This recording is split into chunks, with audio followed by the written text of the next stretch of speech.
La collection d'Aeroscopia est exceptionnelle et emblématique de Toulouse car elle rassemble des avions mythiques qui incarnent l'histoire et l'excellence aéronautique de la région, tels que le Concorde, la Caravelle, l'Airbus A300B ou encore le Super Guppy, tous étroitement liés à l'industrie et à l'innovation toulousaine. Le musée permet aux visiteurs de découvrir plus de 25 aéronefs, dont certains sont accessibles à la visite, et de parcourir une fresque retraçant l'aventure de l'aviation de 1900 à aujourd'hui, tout en mettant en valeur le rôle central de Toulouse dans l'essor de l'aéronautique mondiale. L'emplacement du musée, à proximité immédiate des usines Airbus, et la présence d'appareils uniques comme le Concorde de Presserie ou le Super Guppy, renforcent ce lien direct avec le patrimoine industriel local et font d'Aeroscopia un lieu de mémoire vivant et un symbole du rayonnement aéronautique toulousain.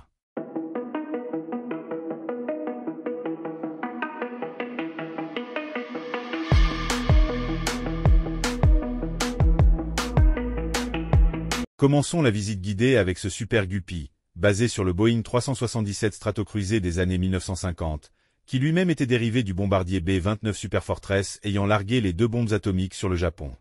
Un exemplaire de cet avion est encore en service aujourd'hui avec la NASA, utilisé pour transporter des objets de très grande taille.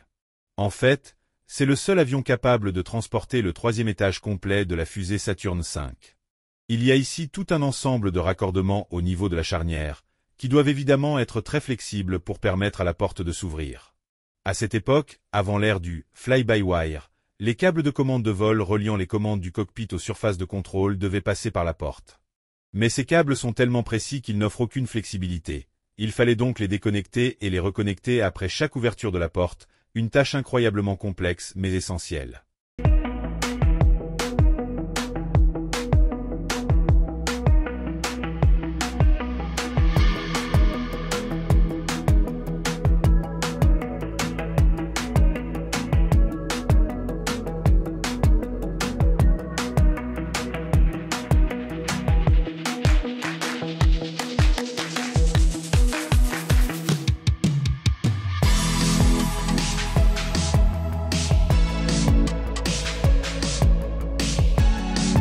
Dès votre entrée dans le musée, impossible de manquer la silhouette élancée du Concorde. Cet avion supersonique, fruit de la collaboration franco-britannique, a marqué l'histoire de l'aviation en étant le premier avion commercial à dépasser la vitesse du son, atteignant Mach 2.23, soit plus de 2300 km/h.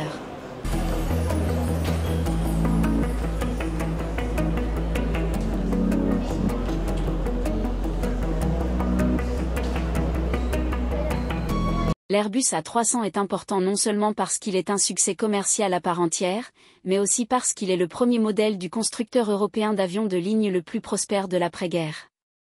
À la fin des années 1960, Aérospatiale, France, CASA, Espagne, et les précurseurs de l'allemand Daimler Chrysler Aerospace et de British Aerospace ont formé le consortium Airbus Industrie dans le but de développer un gros porteur bimoteur de 300 places afin de combler une lacune identifiée sur le marché. La conception originale de l'avion de ligne de 300 places a évolué pour devenir un avion plus petit de 250 places, la désignation A300 gagnant un suffixe « B » pour indiquer le changement.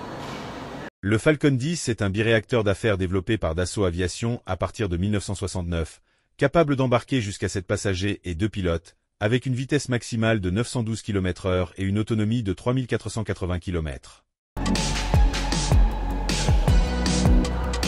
Le Saab J-35 Draken est un chasseur suédois doté d'une voilure en double delta, capable d'atteindre Mach 2 et conçu pour la polyvalence, la vitesse et la maniabilité. Son cockpit, compact et ergonomique, simplifie la tâche du pilote grâce à une instrumentation réduite et optimisée malgré la complexité de l'appareil.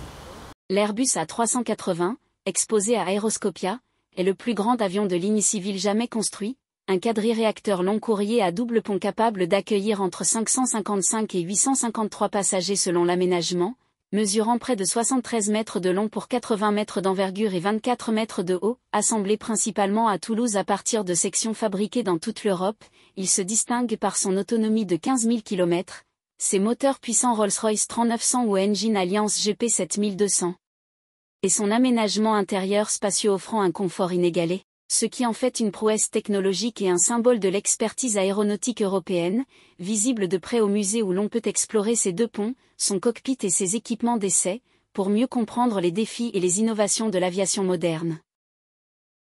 l'A380 est devenu le plus gros avion civil en service en 2024 grâce à plusieurs innovations technologiques majeures. L'utilisation extensive de matériaux composites légers et d'alliages avancés a permis de réduire son poids tout en augmentant sa résistance, tandis que ses moteurs de nouvelle génération, Rolls-Royce 39 Sense ou Engine Alliance GP7002 Sense, offrent une meilleure efficacité énergétique et une réduction des émissions de CO.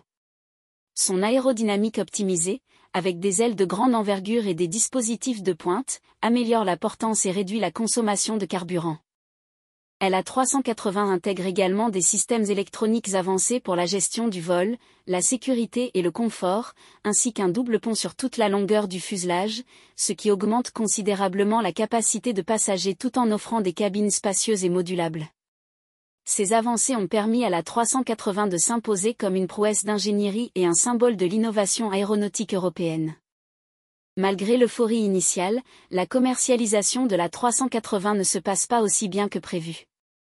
Les retards accumulés, notamment à cause de problèmes de câblage entre les différentes versions logicielles utilisées dans les usines, provoquent des surcoûts importants. Surtout, le marché évolue. Les compagnies commencent à privilégier des avions bimoteurs plus flexibles et plus économiques, comme le Boeing 787 ou l'Airbus A350. Le modèle de hub and spoke, grands aéroports interconnectés, perd du terrain face au point-to-point, plus direct et plus rentable. Même si la production de l'A380 s'est arrêtée en 2021, son impact reste immense. Il a repoussé les limites de l'ingénierie aéronautique, inspiré des générations d'ingénieurs et marqué les esprits. Il reste aujourd'hui l'un des avions les plus confortables pour les passagers, avec un silence et une stabilité en vol inégalés. Emirates, qui en a fait un pilier de sa flotte, continue de le faire voler quotidiennement. D'autres compagnies, comme Lufthansa ou British Airways, l'ont ressorti de leur hangar après le Covid, preuve que le géant a encore de beaux jours devant lui.